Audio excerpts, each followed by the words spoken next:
And now how about that Christmas bride, Dr. Watson? Her name was Ginevra, and she was the heir and only child of Lord Robert Neville, 10th Earl and 54th Baron Pendragon of Pendragon Castle. Yes, I shall never forget my first glimpse of that ancient and somewhat forbidding edifice. The walls grey and bleak, without their summer covering of ivy.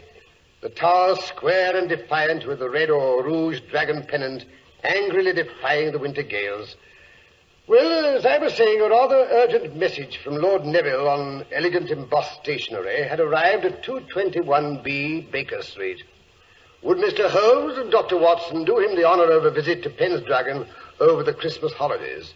The visit to include the wedding of his daughter, Lady Ginevra, to the immensely wealthy but slightly middle-aged Wentworth Trimmingham, which was due to occur on the second day of the new year. Now, don't tell me the eminent Mr. Sherlock Holmes was called in to guard the wedding presents, Dr. Watson. Hardly, Mr. Harris. At any rate, the day before Christmas found us alighting from our train at a small station in the Cumberland Hills, which, as you know, are situated in the north of England. There had been a slight fall of snow. An ancient carriage with red wheels and the Neville arms on the door was drawn up to the station platform, while the anxious face of the lord of the manor himself, in top hat and earmuffs, peered through one of the steamy windows. Mr. Holmes and Dr. Watson. That's right. This way, gentlemen. His lordship's expecting you in carriage. Quite a fall of snow you've had here. Aye, sir. More a-coming. By rights, we should have brought the sleigh. Only his lordship loaned it to the vicar for tomorrow night. Vicar always plays Father Christmas at the Hall on Christmas Eve, thou knows. Mr. Holmes and Dr. Watson, sir. Good afternoon, gentlemen. Good afternoon. I'll hop in before you freeze to death. Thank you. Are you here, Mr. Holmes? Your friend opposite. And now then, Dennis, back to Pendragon as fast as you can. Aye, my lord. Mr. Holmes, you are doubtless curious as to why I've invited you and Dr. Watson to share our Yuletide celebrations at Pendragon. To be quite honest, Lord Neville, I didn't think it was entirely for the pleasure of our society, although Watson is quite an asset when it comes to carol singing. Oh? Tenor? No, certainly not. Baritone. Oh, that's good. The vicar who leads the Christmas singing is rather proud of his tenor voice, and I may say he's not too fond of competition. No? Mr. Holmes, I have invited you to Pendragon to make sure that nothing occurs to prevent the marriage of my daughter to Mr. Wentworth Trimmingham.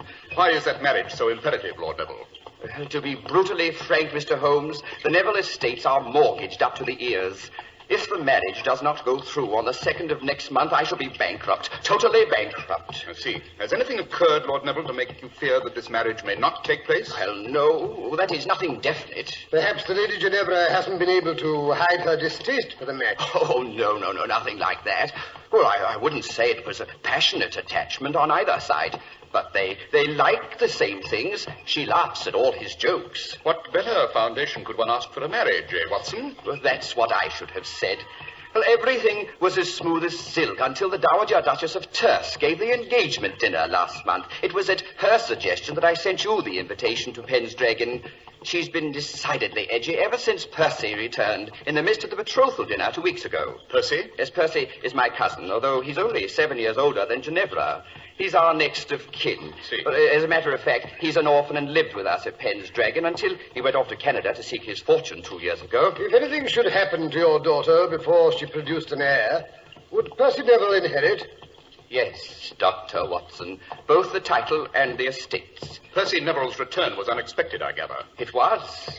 Unexpected and melodramatic, to say the least. The betrothal dinner was being held in the great hall of Pendragon Castle. My daughter had just risen to return the bridegroom's toast. As she lifted her glass, a casement window was thrown violently open, and Percy walked in out of the night. And now I should like to make a toast to my future bridegroom. Percy! Good heavens, Percy, is it really you? I'm sorry to make such an abrupt entrance, Lady Terce, but I came as soon as I received news of the engagement. Percy, why didn't you let us know you were coming? Let you know when you never bothered to answer my letters. But, Percy, we never received any letters. We thought you'd forgotten us. I had forgotten. As if that would have mattered. Percy, that's not true. You know how fond we are of you. How touching. Percy, this is Wentworth. Wentworth Trimmingham, my future bridegroom. So, this is the little man they've sold you to. Stop that. Stop it at once. I'm very fond of Wentworth. Are you, my dear Ginevra? Percy, why do you look at me like that? To think you should so soon forget our family motto. Ne vile velis. The name Neville means that, you know. Ne vile velis.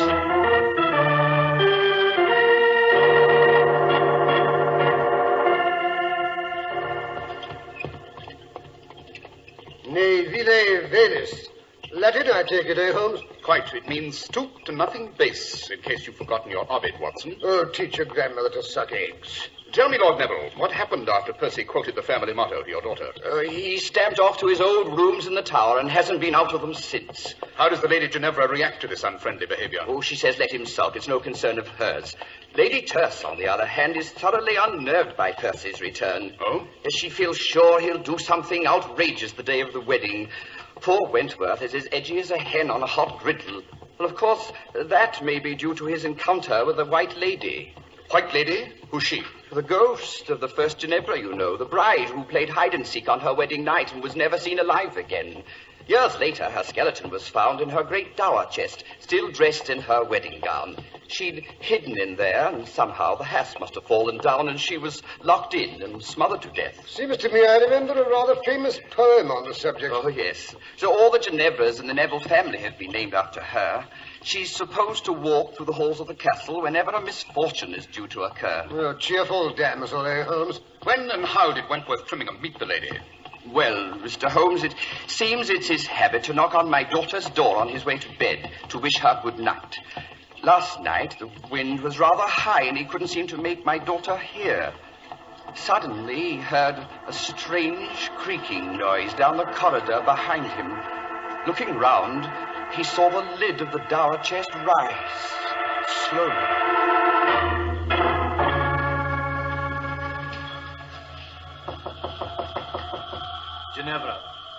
Ginevra, my dear, it's I, Wentworth. I've come to bid you good night. Ginevra, are you there? Ginevra! Who calls me? What was that? Good Lord, the lid of the chest is rising. There's something. A woman in white. She's rising out of the chest. Who are you? The first Ginevra. You called to me, so I have come to warn you. Go away. Go away before it is too late.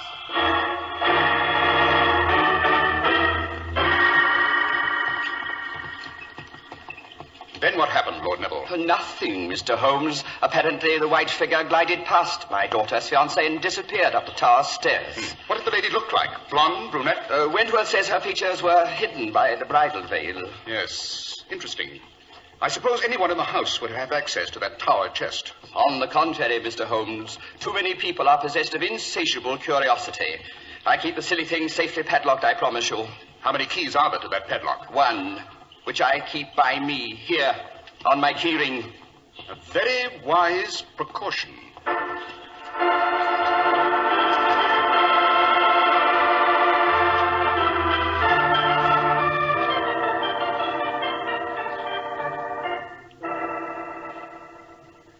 I say, Holmes, your bed is even larger than the one in my room. The butler tells me Queen Victoria slept there when she paid a visit in 1846. Don't look so superior, Watson. Queen Elizabeth, I'm told, slept here quite a few years before that. Oh. Come in. Oh, Lady Terce, beautiful and charming as ever. Stuff and nonsense. Glad to see you, both of you. Something's going on here. Don't like it. What sort of something are you referring to, Lady Terce? Don't know. If I did, shouldn't have sent for you. Ginevra looks as if butter wouldn't melt in her mouth. Bad sign. Percy looks like a thundercloud. That's worse. I thought Percy had locked himself in his rooms and refused to see anyone. I'd like to see anyone refuse to see me. Oh, but I'm Gavin. You'll want to view the premises. Yes. First of all, I'd like to inspect that dower chest.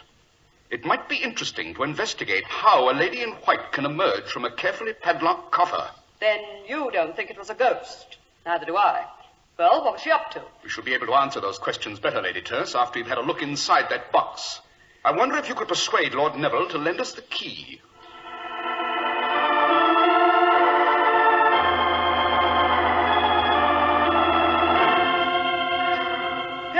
Mr. Holmes. Lord Neville insists I bring it back the moment you've finished with it. Suspicious old boy, eh, Holmes? Not suspicious, Dr. Watson. Fussy. Well, Mr. Holmes, why the delay? Open the silly chest. Let's see what's inside. So fast, Lady Terse, not so fast. First, let's have a look at the lock. Heavy old bit of machinery. Yes, almost impossible to pick it without showing signs. There are no signs. Then whoever opened it used that key. Not necessarily, Watson. But there's only one key. Lord Neville told us so. And if Robert says a thing, it's gospel. Yes. Interesting carving around the lock. The wood's very old. Naturally. Open it up. I'm dying of curiosity. Very well. Lock needs oiling. It hasn't been unlocked for some time. I'll remove the padlock. Here, Watson, hold it. Now, Lady Terse, if you'll help me raise the lid. Right. Good Lord, what's that? Oh, it's Thor, Ginevra's spaniel. Goes everywhere with her. Regular shadow. Oh, yes, here she comes. Hello there. I'm Ginevra. Why, you must be Sherlock Holmes and Dr. Watson. Delighted. Don't let me stop you, Mr. Holmes. You won't. Father told me what you're up to. I'm dying to see what's in the chest, too. Go ahead, open it up. Down, Thor, down, boy. You see, it's a biggish box, isn't it? Yes, a woman could easily hide in there.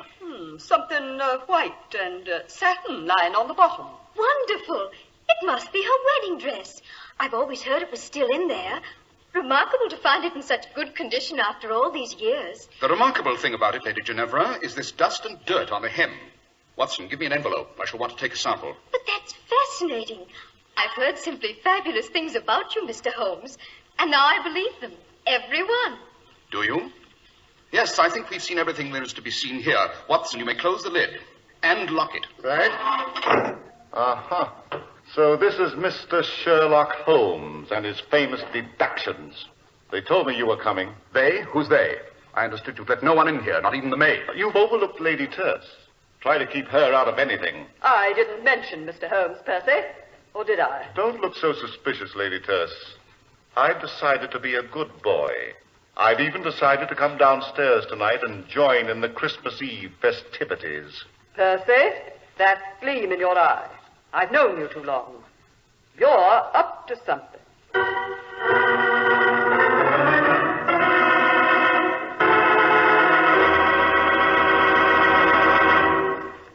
If you want to know what satisfying people really means, ask any man who wears Clippercraft clothes. He'll sing their praises, with good reason, too.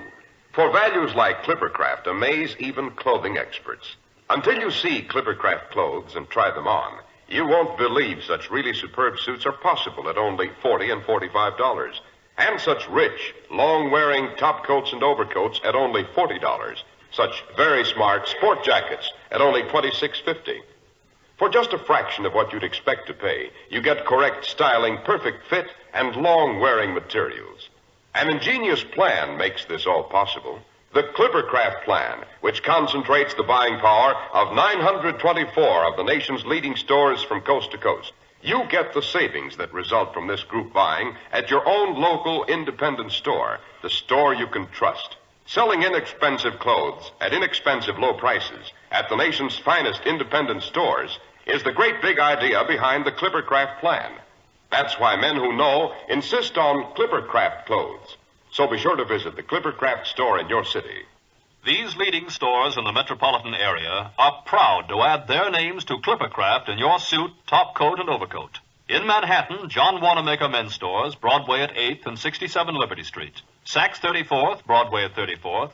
In Brooklyn, Abraham and Strauss. In Newark, New Jersey, Boulevard Men's Shop, Kresge Newark. And in Jamaica, the B&B Clothes Shop, 16408 Jamaica Avenue.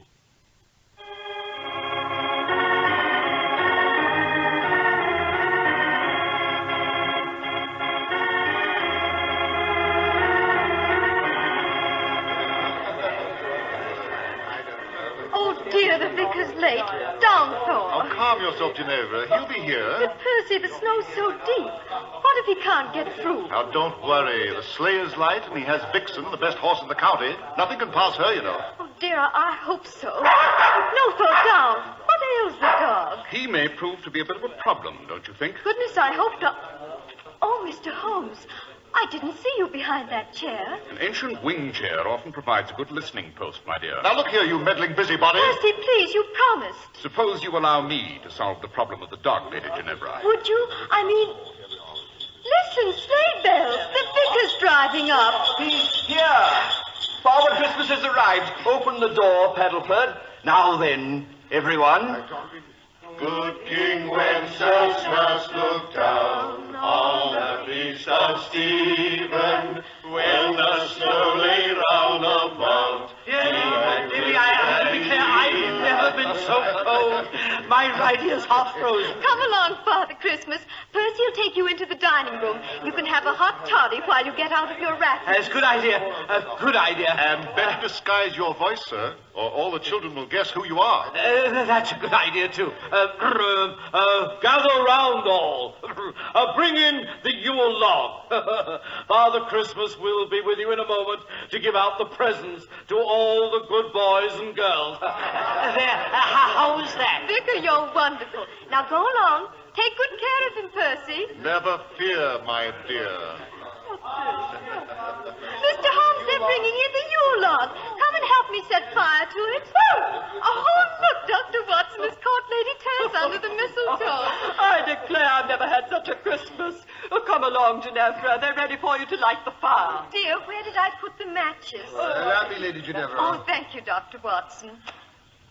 Oh, look at that. I say, Holmes, how she burns, Oh, lovely. I do like to toast my feet in front of a Yule log. I beg your pardon, Lady Ginevra, but haven't you raised your skirts a bit too high? Oh, my goodness.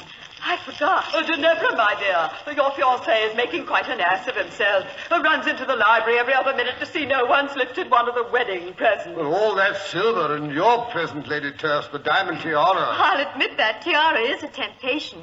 You shouldn't have given it to me, Lady Terce. It's wonderful. Oh, not at all. A confounded nuisance. Given me a headache for years. Glad to be rid of it. Oh, here comes Father Christmas. Gather around the punch bowl, everyone, and we'll have a drink or so before we give out the presents. I say, we should. That's the ticket. I say there, Vicar. Father Christmas, I mean. Start us off on a carol. Can't drink your eggnog without a song. Right you are, fair lady. God rest you, merry gentlemen, let nothing you dismay. Remember Christ our Savior was born on Christmas Day. Jolly, eh, Holmes? Nothing like a good old-fashioned English Christmas. Straight out of Dickens, don't you know? Gone astray. Oh, tidings of comfort and joy, oh, tidings of comfort and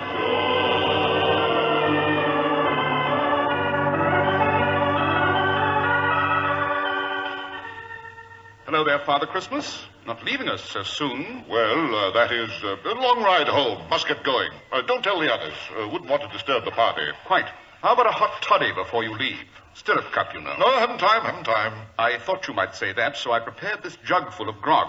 Keep it well wrapped. It'll keep you warm. It's a long, cold drive to Gretna Green, but... What, Mr. Holmes? No time to waste. On your way, Father Christmas. Think of me when you drink the grog. We will. Wassail! Wassail, Merry Christmas. And a Happy New Year. Hello, what's this? Vicar off so soon? Yes, Lord Neville. He seemed in a hurry to get home. Oh, can't blame him. It's a cold night. Let us get inside before we freeze to death. Good idea. Oh, I say, they're ready to start the dancing. Wentworth's trying to find Ginevra so they can lead the lancers. Help! Help! Who's that calling? Good heavens, what's that? Get me out! I'm locked. Why, someone's got himself locked in the dungeon. This way. The entrance is through the dining room. I was hoping for more of a head start. What's that? Nothing at all. Ah, this is the door to the dungeon. Let me out! Let me out, I say! Dear, the door is bolted. Just a moment. Get me out of here! Good Lord. It's the vicar down there in his underwear and trussed up like a New Year's goose. This is an outrage! Get me out of here! But if the vicar is here, who drove off in the sleigh? Presumably an impostor who stole the vicar's clothes. I thought it might be, you know, when I heard Father Christmas sing bass. Say, Holmes, where are you? Lady Ginevra, her fiancé can't find her anywhere. She's disappeared, vanished into thin air. Great Scott, someone get the vicar out of the dungeon. I've got to find my daughter. Oh, Mr. Holmes, come quickly. Ginevra's disappeared. Her dog is crouched in front of the dower chest, howling. Oh, hurry, gentlemen. The same scoundrel that locked the vicar in the dungeon has undoubtedly put Ginevra in the dower chest. I only hope we're not too late, Holmes? Wentworth tried to break the chest open, but the dog won't let him near.